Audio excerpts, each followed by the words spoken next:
Name badge they handed me at registration said guest of Catherine Brennan.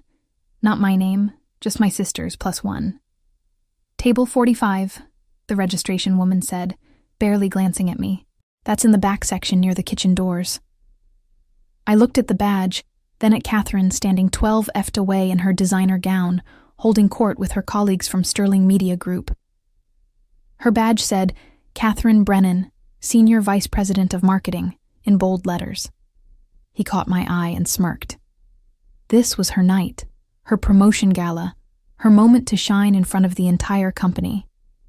Over 305 employees, executives, and board members packed into the Ritz-Carlton ballroom. And I was just guest. You made it, Catherine said when I approached, her tone suggesting she'd hoped otherwise. I wasn't sure you'd actually come. You invited me, I reminded her. Mom insisted, Catherine corrected. She thought it would be good for you to see what real success looks like. Motivation, you know. Dad appeared beside her, adjusting his bow tie. There's our Jenna. You clean up nice. Is that dress from Target? Nordstrom, I said quietly. Fancy, Catherine said, splurging on credit cards again. I didn't respond.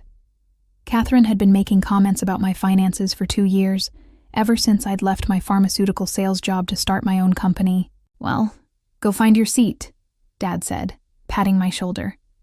Catherine needs to mingle with the executives. Big night for her. Regional SVP of Marketing at 29. Youngest person ever promoted to that level at Sterling.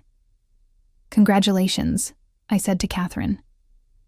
She smiled, but it didn't reach her eyes. Thanks. Must be strange for you watching your little sister surpass you professionally. But don't feel bad. Not everyone's cut out for corporate success. I don't feel bad, I said. Of course not, Catherine said sweetly. You have your little consulting thing. That's nice too. Different, but nice. Mom joined us, champagne in hand. Jenna, you look lovely. How's the consulting business? It's not consulting, I said for the 100th time. I run a pharmaceutical research data platform. We aggregate clinical trial information for Right, Mom interrupted, her eyes already glazing over. Very technical.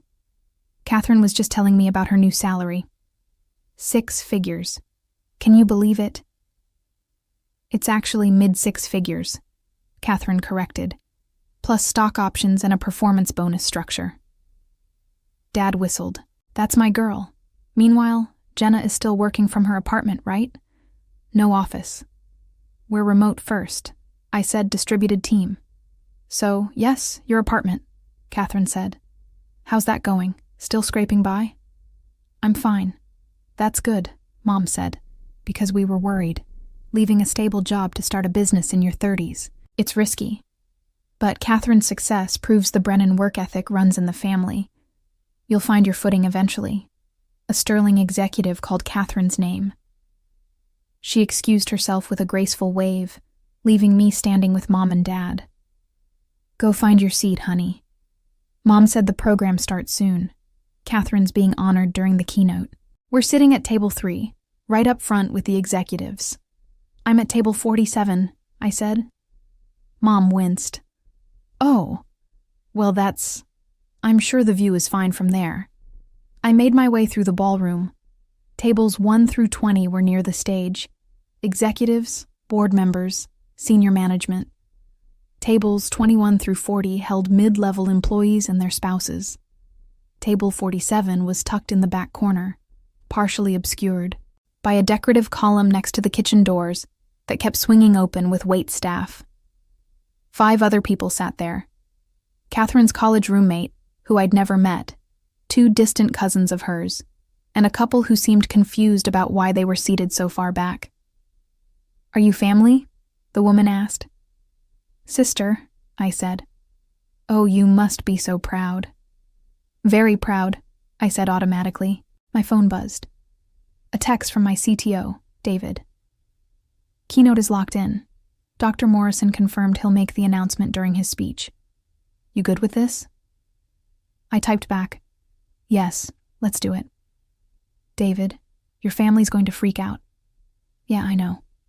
On stage, the Sterling Media Group CEO, Jonathan Pierce, was adjusting the microphone. The lights dimmed. Conversations quieted.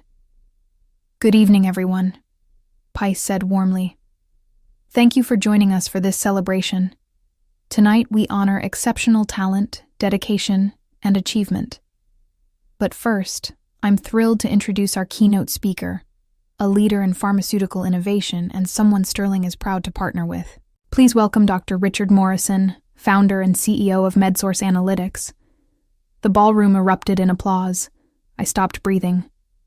Dr. Morrison walked on stage, tall, silver-haired, commanding presence, the man who'd sent me that text through David, my employee. Build up. 6 years ago, I'd been a pharmaceutical sales rep, spending my days visiting doctors' offices and hospitals, pitching medications. The job paid well, but felt hollow. I'd noticed a problem. Researchers and pharmaceutical companies were drowning in fragmented clinical trial data. Information was scattered across dozens of databases in incompatible formats, with no central system to aggregate and analyze it efficiently. So, I built one. I taught myself advanced data science, hired freelance developers, maxed out credit cards, and launched Trial Sync, a platform that used AI to aggregate, standardize, and analyze clinical trial data from every major source worldwide. My family thought I was crazy. Catherine had just started at Sterling Media Group as a junior marketing coordinator. She'd laughed when I told her I was quitting my sales job. You're going to throw away a $50,000 salary to build a website? She'd said, Jenna, you're not a tech person. You're a sales rep. But I'd done it anyway. The first year was brutal. I'd lived on ramen and hope, working 18-hour days, sleeping 4 hours a night. I'd landed 3 small research institutions as clients. The second year, I'd hired my first employee, David, a brilliant developer I'd found through a coding forum. The third year, we'd hit 20 clients and $2 million in revenue. The fourth year, we'd raised a $15 million Series A from a venture capital firm. The fifth year, we'd acquired 2 competitors and expanded into Europe. This year, year 6, we'd grown to 180 employees and $50 million in annual revenue. And 3 months ago, Dr. Richard Morrison had sold his smaller analytics company to me for $30 million and joined Trial Sync as our chief medical officer. My family knew none of this. They'd stopped asking about my consulting thing after the first year. They decided I was struggling and too proud to admit it. Catherine's rise at Sterling had coincided with my company's growth, but she was the visible success, the one with the title and the office and the corporate badge. I was just the sister who worked from home. What Catherine didn't know, what nobody at Sterling knew, was that Trial Sync had been in confidential negotiations with Sterling Media Group for 6 months. Sterling owned pharmaceutical publications, medical journals, and healthcare media outlets. They wanted to integrate our data platform into their editorial systems, giving their journalists and researchers unprecedented access to clinical trial information. The deal had closed 2 weeks ago, a $200 million partnership agreement. Sterling Media Group was now Trial Sync's largest client. Catherine, the newly promoted SVP of Marketing, would be working with my company on the integration strategy. She just didn't know it yet. On stage, Dr. Morrison was speaking about innovation in pharmaceutical research, about the importance of accessible data, about partnerships that advance medicine. Sterling Media Group understands this vision, he said, which is why I'm thrilled to announce our new partnership with the leader in clinical trial data aggregation, Trial Sync. I watched Catherine's table. She was smiling politely, probably wondering what this had to do with her promotion ceremony. Trial Sync has revolutionized how researchers access critical information, Dr. Morrison continued, founded by a visionary who saw a problem and refused to accept the status quo. Someone who built something extraordinary from nothing. Catherine's smile faltered slightly. Something in Dr. Morrison's tone was shifting the energy in the room. I've worked in pharmaceutical research for 30 years, Dr. Morrison said. I've seen countless companies come and go, but I've never seen someone build what TrialSync's founder has built in just 6 years, which is why I sold my own company to join her team. Her Catherine sat up straighter. Tonight, I have the privilege of announcing that Sterling Media Group has entered a strategic partnership with TrialSync, a $200 million agreement that will transform how your publications report on medical research. Gasps around the room, excited murmurs. And I have an even greater privilege, Dr. Morrison said, his eyes scanning the ballroom until they found me in the back corner. The founder and CEO of TrialSync is here tonight. Would you please join me on stage, Jenna Brennan? Revelation. The ballroom went silent. Every head turned, searching for me. Catherine's face drained of color. Dad's champagne glass slipped from his hand, shattering on the table. Mom's mouth fell open. I stood up slowly. My legs felt steady, steadier than they'd felt in years. The walk from table 47 to the stage felt endless. 300 people watching. Catherine frozen at table 3. Dad staring like I was a stranger. Dr. Morrison met me at the steps, offering his hand. "Boss," he said quietly, loud enough for the front tables to hear. I climbed onto the stage. The lights were blinding. I could barely see the audience, but I could feel them. The weight of their attention, their confusion, their recalculation. "Thank you, Richard," I said, taking the microphone. My voice was calm, practiced. For those who don't know me, I'm Jenna Brennan. I founded TrialSync 6 years ago after leaving pharmaceutical sales. I saw an inefficiency in how clinical trial data was accessed and analyzed, and I built a solution. I paused, letting that sink in. We started with 3 clients. Today, we serve over 400 research institutions, pharmaceutical companies, and healthcare organizations across 12 countries. We employ 180 people, and we're proud to partner with Sterling Media Group to advance medical journalism. Catherine was staring at me like I was speaking a foreign language. This partnership means Sterling's journalists and researchers will have access to the most comprehensive clinical trial database in the world. I continued real-time updates, AI-powered analysis, predictive modeling, everything they need to report on medical advances with unprecedented accuracy and depth. Jonathan Pierce, the CEO, was nodding enthusiastically at the front table.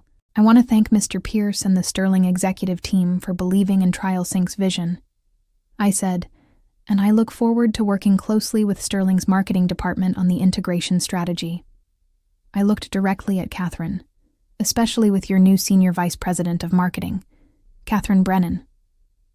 I smiled, who happens to be my little sister. The ballroom erupted in applause.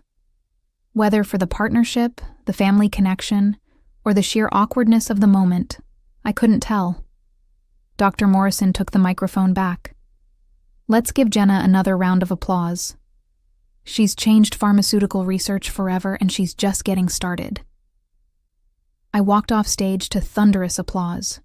Catherine was standing now, clapping mechanically, her face a mask of shock. Dad was pale, still staring at the broken glass on his table. Mom had both hands over her mouth. I didn't return to table 47. Instead, I was intercepted by Jonathan Pierce himself. "Jenna." He shook my hand vigorously. "We need to talk. Can you join us at the executive table?" "Of course," I said. He led me to table 3, where Catherine, Mom, and Dad sat in stunned silence. "Make room for our partner," Pierce said cheerfully. "Jenna, sit here next to me. Catherine, you'll be working closely with Jenna's team on the rollout strategy. This is perfect family collaboration." Catherine's smile was frozen. "Perfect," she echoed faintly. I sat down between Pierce and Catherine. 200 million? Dad finally said, his voice. "Your company, 200 million? "That's just the partnership deal," I said quietly. "The company's valued higher." "How much higher?" Mom whispered. "Our last funding round valued us at 650 million, I said. Catherine made a choking sound. Resolution. The rest of the gala was surreal. Executives congratulated me. Board members wanted meetings. Catherine sat frozen beside me, barely touching her food. When the formal program ended and people began mingling, Catherine grabbed my arm. "We need to talk," she hissed. Outside, we walked to the terrace empty in the cool night air. "What the hell was that?" Catherine demanded. "That was a business announcement," I said calmly. "You humiliated me in front of my entire company. I announced a partnership." "How is that humiliating you? You let everyone think you were nobody." Catherine's voice cracked. "You sat at the back table like some random guest, and then you're suddenly this tech CEO. When were you going to tell me?" "I tried telling you," I said, "multiple times.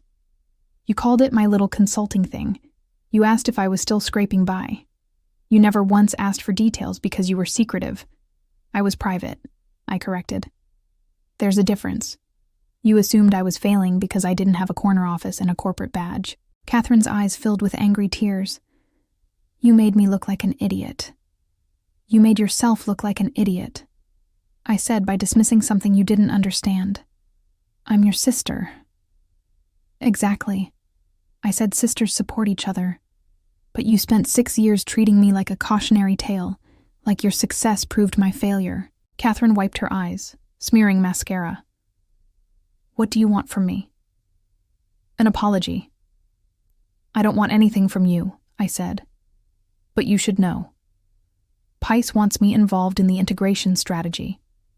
That means I'll be in meetings with your team regularly." Catherine's face went pale. "You're going to be my client partner," I corrected. "Sterling is our client. You'll be our primary point of contact on their side." "I can't work with you like this," Catherine said. "Not after everything." "Then talk to Pierce," I said. "Tell him you want someone else to handle it. But you should know, this is the biggest partnership Sterling's ever done in the pharmaceutical space. Walking away from it won't look good for your new promotion." Catherine stared at me. "You planned this. You knew I'd be here and you planned this whole thing to humiliate me." "I didn't plan anything. I said the partnership was negotiated months ago. Richard wanted to announce it tonight because Pice was here. I didn't know it was your promotion gala until you invited me 2 weeks ago. But you knew I didn't know about your company." "Yes," I admitted. "I knew. And I decided not to tell you because watching you treat me like a failure one last time felt educational." "That's cruel," Catherine whispered. "That's honest," I said. "You were cruel first. For years, this is just consequences." I walked back inside, leaving Catherine on the terrace. Mom caught me near the coat check. "Jenna, honey, we need to talk about." "No," I said simply. "We don't. But your company, your success, we had no idea." "You had every opportunity to know," I said. "You chose not to ask." Dad appeared. "Sweetheart, let's have dinner this week. Celebrate properly. I want to hear everything about your business." "Now you want to hear everything," I said, 6 years later. After public proof, we made a mistake.